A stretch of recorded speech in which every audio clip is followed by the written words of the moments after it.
Hey viewers, and welcome back to Let's Play, or rather, at this point I guess it's Let's Finish, Shadowrun Dragonfall the Director's Cut. Beauclair is gone, although we convinced him to change his mind at the end. Odron is dead, Paul's been avenged, and the Fire Wing is free. Hopefully to rest until the next age. The team is waiting when you walk in. Their faces are haggard, their shoulders slumped. Was there a point to all this, Renairen? We lost Paul, lost Monica, the crew's bizarre. So many people are dead. It was just supposed to be a simple job, remember? A milk run. Get into the estate, snatch some data, get home in time for worm talk on the Trid. Yeah, it wasn't a milk run. But Beauclair's plan failed because of us. That's something. I get that, Renairen. I do. But that's not who I am. I'm a soldier. I take orders and I execute them. This whole thing about dragons taking over the world, the thought of them slowly hoarding everything, it's too big to think about. We're street level. We run the shadows. That's it. Worrying about these sorts of issues is beyond our pay grade. That's what they want. That's what they need. The corpse, the dragons, the politicians, everyone. They want us to think that we can't make a difference. They put effort, a lot of effort, into making us feel small, insignificant. But we're not. We had the power in our hands today. We made a choice, and we made it. And because of that, the world is different. For good or for ill. That's right. For good or for ill. We can't see the future. I don't think that anyone can. But the world is different now, and we're the ones who changed it. So, did we win? I'll tell you what we did. We avenged Monica and Paul. That was what we set out to do, and we did it. You watch the team take this in, Iger nodding her agreement, Glory staring straight ahead, lost in thought, Dietrich frowning, eyeing the floor, Blitz fiddling with his deck and pretending not to understand. Iger breaks the silence. So now what? Monica's gone? Paul's gone? Do we keep running together, or is this the end of the road? Glory steps forward. Her expression is troubled. I'm afraid that I'm out. For a while, at least. I have some personal business to attend to. There's a man I need to find. A vicious, repulsive monster who needs to be brought to justice. Renairen knows what I'm talking about. I may be gone a long time. For the time being, you should write me off. Maybe find someone to fill my shoes. But this place is my home. And you people are my family. I promise you, when the job is done, I'll come back to the Cruise Bazaar. I hope you still have me. I'm proud of you, Glory. I hope that you find what you're looking for. Glory nods. I will. And Renairen, thank you. I'll miss you, love. Be safe. Dietrich turns to you after speaking to Glory. Well, I'm in. I'm getting kind of old for a Shadowrunner, but I'd rather die in the shadows with you people than live. I don't know. I thought I had something going there. Well, whatever. The point is, I'm in. That was beautiful, man. Iger turns to you. So, Renairen, you're gonna stick with the Cruise Bazaar and keep running the shadows with me? You've done a hell of a job. I'd be happy to follow your lead. It depends. Are we done with that fearless leader crap? All done, Renairen. Like I said, you lead, I follow. Iger looks around, realized that she forgot Blitz. What about you, Blitz? Oh, I am most definitely in. Totally. Insane dragons? Assholes with enormous machine guns? Devil dogs that hump your leg when no one's looking? Yeah, this is the place for me. No question about it. How could I say no? Dante humped your leg. I don't want to talk about it. It's still too fresh. Iger snorts a laugh. Then she's back to business. Before I forget, the Turkish coffee guy sent one of his street rats over before you got here. Said he wants to talk to you about something. Thanks. I'm gonna go see what's going on in the Cruise Bazaar. I'll stop by the coffee shop on my way.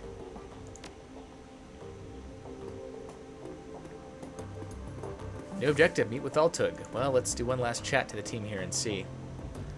Well, boss, went up against a dragon and lived. He pulls a flask from his jacket and raises it in salute. I guess that's a win in my book. Couldn't have put it better myself, Dietrich. So, any big plans looming on the horizon? New clients you're thinking of going after? Maybe. We'll worry about that tomorrow. Tonight, we celebrate. He takes a swig from the flask. You're right, boss. Of course you're right. Oh, and Renairen, I meant what I said earlier. From this point on, wherever this team goes, I'll follow. Wouldn't have it any other way. Blitz. Hey, Chief. That was a hell of a thing, wasn't it? Yeah, it was. I'm glad to hear that you'll be staying on with the team. He puts on a lazy smile and shrugs. Of course I'm staying. The team would fall apart without me. Of course it would. Say, how'd that situation with your ex turn out? Oh, I'd rather not talk about that. No biggie or anything, but I don't really want to get into it. His face reddens slightly and he shakes his head. She was crazy anyway. Anyhow, Chief, why don't you go talk to the others? You know, spread the love around? I'm doing fine, here on my own. Sure. Oh, and Blitz. You've done a great job all around. Thanks, Chief. You too. Renairen, I'll admit it. You did a hell of a good job back there. I could have done better myself. You've done fine, but it was my job to lead the team, so I did it. She nods appreciatively. That's the right attitude. Anyway, I'll be looking forward to the next run. Just do me a favor. Make sure that the client is properly vetted, and for the love of God, verify that the job has nothing to do with dragons. Done and done. Good man. She dips her head in salute. Until next time. Glory looks up from her preparations at the sound of your approach. She offers you a slight smile. Renairen, you got us through the night alive. Well done. You're running off to find Harrow, I take it. That's right. He's already gotten enough of a head start on me. Wherever he's gone off to, it'll only get worse the longer I wait. So I'm headed out after him. I'm leaving tonight. Well, that settles it. I'll pack a bag. Where should we start looking? She smiles at you. Her eyes are sad. We shouldn't. Wait, what? I will track Harrow down. She taps herself on the chest. Myself and the spirit that's bound to me. But as for myself, I can't have you coming with me, Renairen. Not this time. Your place is here. With all due respect, Glory, I'm the leader of this team. I am the one who will decide whether I can spare the time to help you or not. You just said it yourself. You lead the team. We look to you for guidance and leadership and employment. You're the one who puts food on their tables. You have a responsibility to them. They need you more than I do.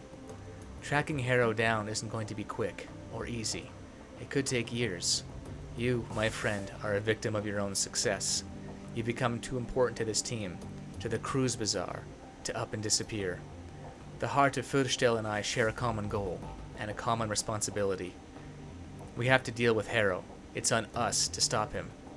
But you, Renairen, your responsibilities are here, and I can't let you walk away from them. You're right. Harrow is your responsibility, and this place is mine. She nods. I'm glad that we're agreed, and Renairen, I knew that you choose to do the right thing. So will we see you again after you've dealt with Harrow? You can bet on it. You haven't seen the last of me, Renairen. That's a promise. I can't say how long it'll take, but I will come back to the Cruise Bazaar, and to this team. We'll be waiting. Good hunting, Glory. She offers you a parting smile. Thanks, Renairen, for everything. I don't think there's anything we can do with the mission computer, but yeah, no messages. Shadowrun BBS. Anything relative? Nothing. No pay data. And I guess that's the problem. We should definitely go out and check in with Altuk. After all, may have saved Berlin and saved all the dragons, but that job was basically pro bono. We didn't get paid.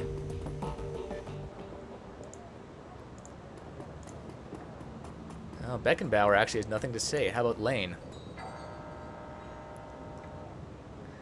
Lane oversees the repair of one of the Cruise Bazaar's buildings. The old troll seems to be standing taller, barely needing the crutch. His face is grim as always, but there is less weariness in his eyes than before. Renairen? So what's going on here? What's it look like we're doing? Baking a pie? The grizzled troll actually manages a short laugh before turning serious again. We're shoring up the fortifications, such as they are. Lots of damage during the attack. Plus, they exposed some holes in our defenses we really ought to plug up, just in case. We appreciate your help, Alexei. It's the least I can do. I wasn't much help during the attack. Truth be told, I owe my life to Samuel, his people, then to the Cruise Bazaar. This is my way of saying thanks. You just holler if there's anything I can help you with. What's the mood around here? It varies from group to group and person to person. Some of the younger ones who weren't injured in the attack, they want to rally and take the fight to whoever deserves it. But there are plenty of others with the sense to wonder if the Cruise Bazaar is a safe place to live anymore. I admit, I've given that question some thought myself in recent days. You can make this place safe, Alexei. And we've already done that, so... He's gotten a little bit of life back in him. Well, Simi Kim's still here. Let's see if she's got anything to say. Simi Kim is still here, looking more alert than ever. Her chipjack is conspicuously empty for a change. She even smiles when she sees you. You're back. People were saying you were going off to do something dangerous. More dangerous than usual, I guess. They weren't sure if you'd live through it, or if you'd come back even if you did. But I knew you'd be back. Of course I'm back. This is home. And it should be safe again. I do feel safer. And I feel better, thanks to you. The truth is, the Cruise Bazaar is better with you here. And everyone in it is better. I've stopped with the Sims. Trying to get clean. She shows you the empty socket, in case you hadn't noticed. It's hard, but it gets easier if I'm keeping busy. And I'm trying to keep real busy. Keep at it. Don't give up on it. I won't. Alright, well. Some hope for her, too. Oh, and nobody wants to talk, but hey, there's good old Lucky Strike. Chilling out by the bar. As per usual. Nothing to nothing to say, just staying around and getting hammered.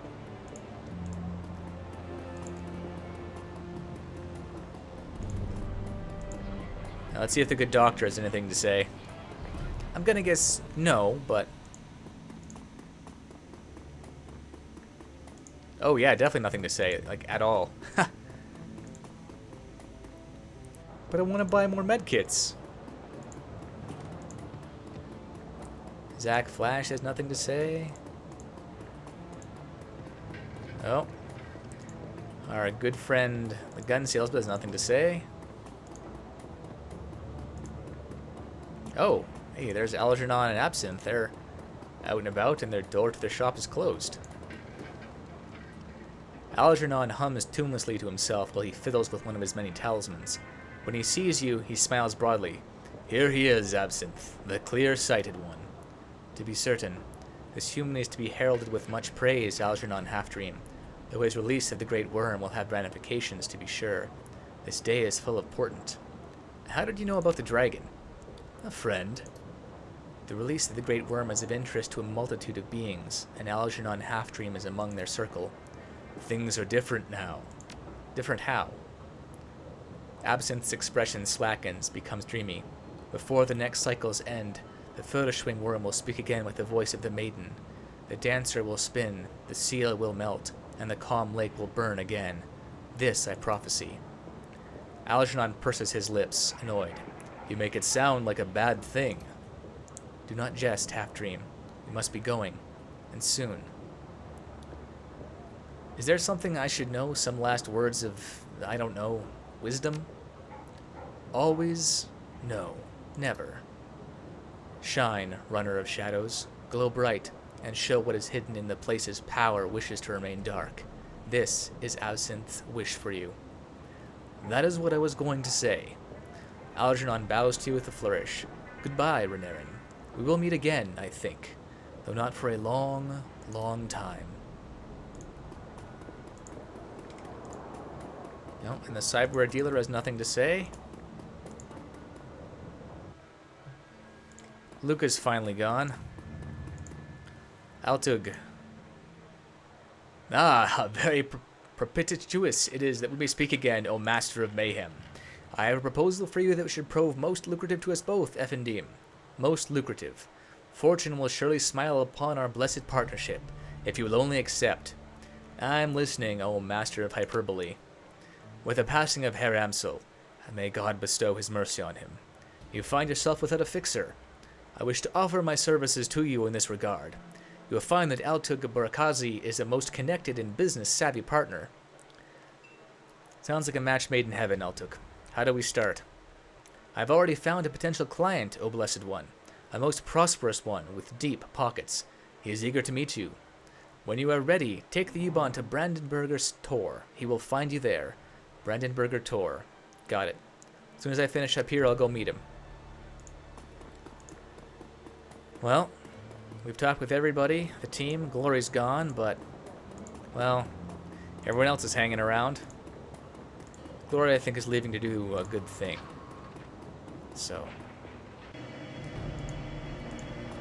nothing to do now, but go meet our new client.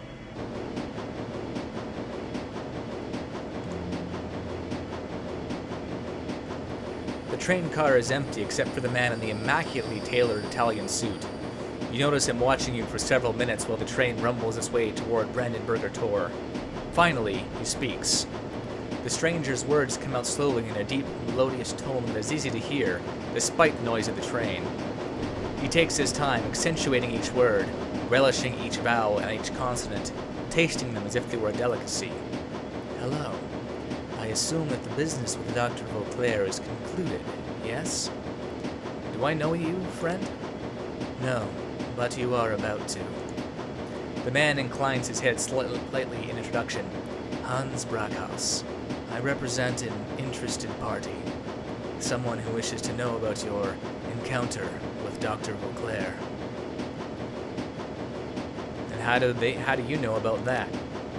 Brackhaus continues. My employer also wishes to hear about the Lady Furschwing, a fascinating creature, so unlike her brothers and sisters. It is a relief that she is now free. Dragons are not meant for captivity, but Lady Furschwing least of all. She was special in this world, and I am sure that you would agree. I don't know. Dragons are dangerous. He purses his lips, considers. This is undeniable, and as it should be. The great dragons are very old, and very powerful, and very, very cunning. A cunning unknowable to you. You look at a moth and barely perceive sentience. You glance its way, amused, as it flutters towards a bright light in a vain attempt to... what? To enter? To draw strength? To burn? It doesn't know. Its epic struggle is barely 1/100th of your lifespan. The sum total of its existence is nothing against the vast scale of your struggles, your hopes, your dreams, which it could not fathom in 1,000,000 years. Poor moth. He leans forward. You will live and die between the beats of a dragon's heart, meine Freund. What hope do you have of understanding them? No kidding. Insane dragons are even harder to understand. But I was able to get through to her. For a moment, at least. Brackhaus studies your face closely. Were you? Were you indeed? I am pleased to hear it. And what did you learn? That Furschwing had a reason for her attack. That is true. No ancient dragon acts without reason. My Lady Furschwing was a nurturer, a caregiver, rare among her kind. Where her brothers and sisters saw the world as a prize to be won, she saw it as a garden to be tended. Can you imagine? For world upon world, the great dragon Furschwing brought wisdom and succor to countless souls, and she was loved for it, exalted, a goddess. When she awoke from her long slumber in 2012 and saw what the world had become, what meta-humanity had done to the gardens she had tended for great ages, she struck. Struck with rage, regret, frustration, and anguish of a mother whose children had played with fire and burned the house down, killing themselves in the blaze. She unleashed fire and death through her tears, and now she is free again, and insane. A perfect addition to the sixth world. You seem to know a lot about dragons, Hans. Think your employer wants you telling me all this? I am sure of it. You may consider this conversation an employment interview for a very influential client. one who pays extraordinarily well. Now listen. The man removes his hands from his knees, folds them in his lap. I tell you all of this that you have context, perspective, before I ask you this next question, Shadowrunner. If Dr. Vauclair's weapon had not required dragonfire, if it had been capable of destroying every dragon on Earth without touching a hair on meta-humanity's head, would you have used it? Let's see, either no, wiping out an entire species is wrong, or I don't know, this is bigger than me. No, wiping out an entire species is wrong. Monochromatic thinking, but I appreciate a career criminal's attempt at morality. Of course you feel that wiping out a species is wrong. That feeling is a subtle but ingrained defense mechanism that should be cherished. One day, it may be meta-humanity poised for extermination. Well, on to the business at hand. My employer wishes to secure your team's services for a series of operations that will likely require the remainder of 2054. I don't know. After Green Winters, I need to have a better idea of who I'm working for these days. Of course. And you have dealt with several false flag contracts as well recently, yes. It is a novel thing to be manipulated, I am sure. There will be no secrets between us. Your employer will be the Great Dragon Loftweir. He is sometimes referred to as the Golden Worm. Perhaps you have heard of him. What makes you think I'm going to make a deal with a dragon? His eyes glint, because you have already been working for him for some time now, Mainhab. Or did you think the Green Winters found Vauclair on his own? Nice try, but I don't buy it. If Loftweir knew what Vauclair was planning, he'd have handled it himself. He would he? His eyes twinkle with mirth. I shall have to share that opinion with him. I think that he would be most amused. Allow me to share a truth with you, Shadowrunner. The truly powerful do nothing themselves unless they absolutely have to. Instead, they delegate. Others do the work for them, and they reap the benefits. If you doubt my words, consider the outcome of this episode. Vauclair is dead, the virus is gone, and the Lady Flutterswing flies free. All to my Lord Loftweir's benefit, with only the tiniest of nudges to set events into motion. He didn't need to handle the matter himself. You handled it for him. I'll take your word for it. That would be wise of you. The rattle of wheel on track gives way to a shimmying screech. Gradually, the train begins to slow. He glances up at the U-Bahn map on the wall and smiles. Ah, this is my stop. Coming? I'd rather floss my teeth with monomolecular wire. That would cut about as badly as you'd think. But this is a chance to work for a dragon. Probably a bad idea. But what the hell? Well, what do you know? Looks like this is my stop, too. The train comes to a halt, and the door opens. Brackhouse stands, brushes off his Italian suit, and exits without another word. As you turn to follow, your eye catches an advertisement for Worm Talk above the subway car door. Brackhouse glances back at you from the platform, light from the car reflecting yellow in his gaze. You step out of the subway car and follow him up the stairs and into the Berlin night, into the shadows.